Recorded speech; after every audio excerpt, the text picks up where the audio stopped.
In accordance with our instructions, we continued toward the planet which its inhabitants call the Earth, in order to study their mode of life. The intelligent creatures on this planet call themselves human beings, and they exist in an amazing variety of conditions. Some live in heat-laden jungles, wearing very little clothing on their bodies. We found others who cover their bodies with great gaudiness, even though the heat may be just as great. Some shovel food into their mouths with tiny silver utensils. Some use sticks of bamboo wood. And some use the 5 tentacle-like extensions which grow from the lower part of each hand. Some live in huts made from branches and leaves which grow abundantly nearby. And some laboriously build huge structures which they slowly fashion out of steel and stone.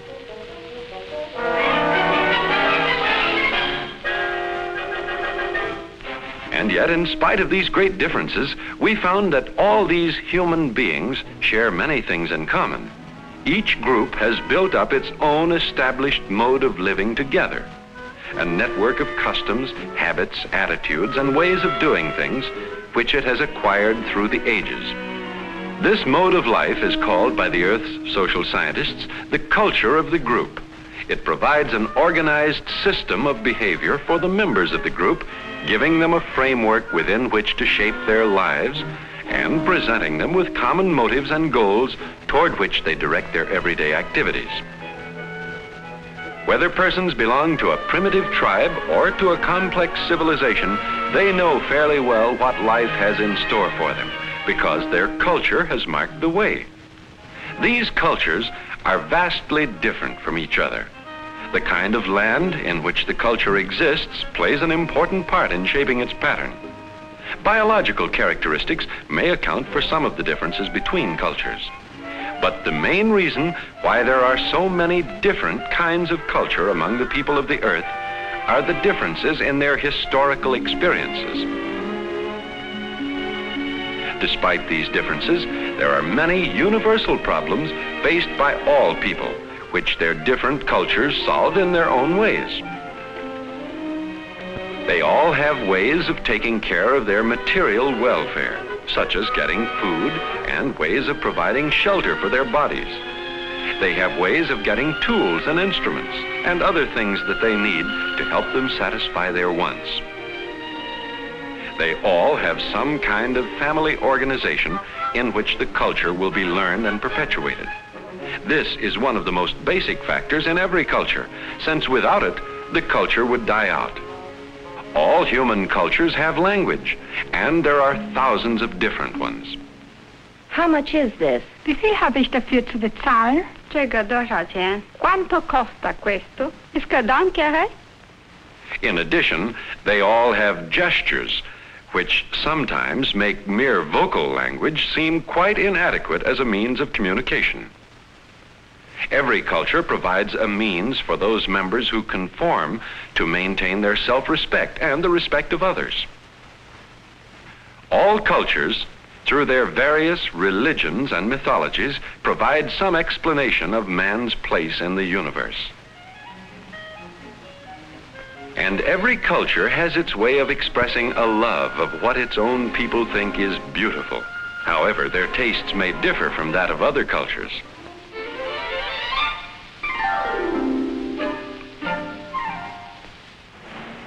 Every culture has a strong code of what is right and wrong in conduct, which often helps to keep things running smoothly. This code is called by the Earth's social scientists the mores of the culture. For example, it is part of the mores of the culture in the country which its inhabitants call United States to respect private property. And although the streets of this country are lined with four-wheeled vehicles, all looking very much alike, the individual will ignore every vehicle but one, which he calls his own. So powerful is the force of a culture that in a society where male members on certain occasions are expected to wear small horizontal decorations under their chins, a member who instead wears a vertical decoration suffers great agony and mental distress. What is right in one culture may be wrong in another. In some cultures, it may be considered right and proper for a man to have more than one wife. But in the culture of the United States, should a male have on his clothing so much as a strand of hair from a female not his wife, a serious crisis may result. The mores may be different for different situations within the same culture.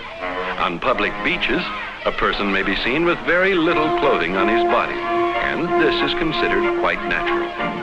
But should the same person appear on a street, even though he may have more clothing on his body, if he's wearing the wrong type of clothing, this would be a violation of the mores of his culture. Not only would he shock other members of his society and cause great disturbance, but his society might also take official action to stop him from this violation of its mores. Generation after generation, this complex pattern of culture traits is handed down. The group has two ways of transmitting its culture to ensure its continued existence. One way is through the natural tendency of children to imitate their elders and to learn from them. Another way is through the direct teaching of the culture to the younger generation. No, it's still my turn. My turn. Children, you must share your things. You mustn't be selfish. People should always share things. Oh, all right, here. Formal teaching in schools plays a large part in keeping a culture alive through the generations. That was why he said, "Give me liberty or give me death." To him, individual liberty was more important than life itself. This does not mean, of course, that every individual soaks up the culture of his group in exactly the same way. The individual accepts or rejects specific culture traits, depending on many things. For example, his own personality and the environment from which he comes are extremely important factors in determining what he accepts and rejects. But there are only certain culture traits on which there can be a choice of acceptance or rejection. For example, the woman who works at a career has chosen to ignore the culture trait that considers the woman's place is in the home. She can do this without serious repercussions.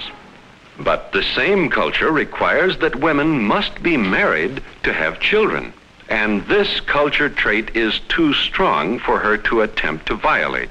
She has no choice but to conform or be subject to great criticism.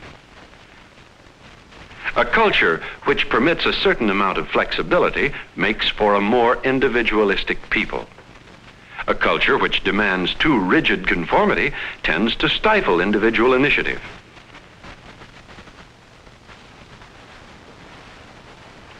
Thus, the individual himself is shaped by his culture, just as he helps to shape it.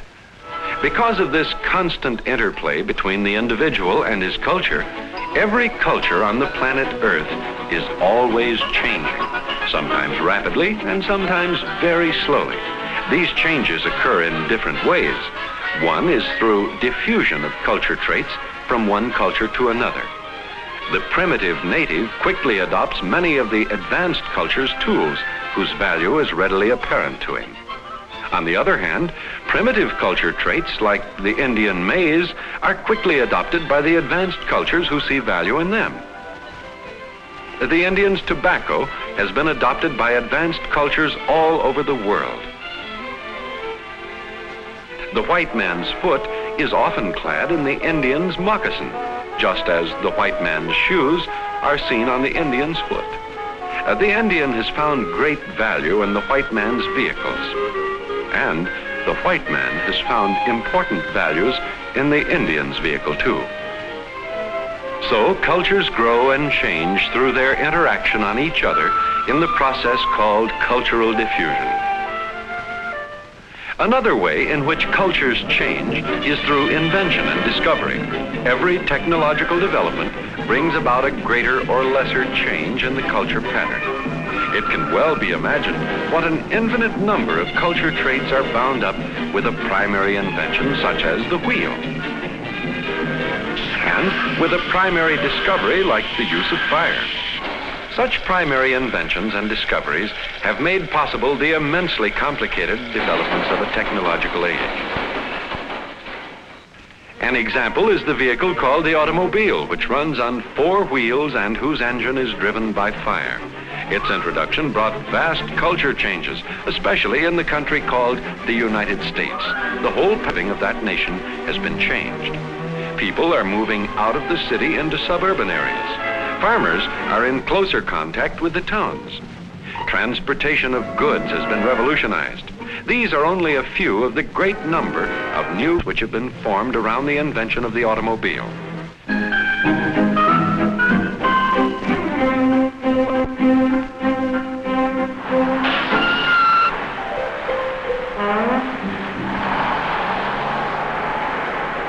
But the inhabitants of planet Earth do not always welcome culture changes.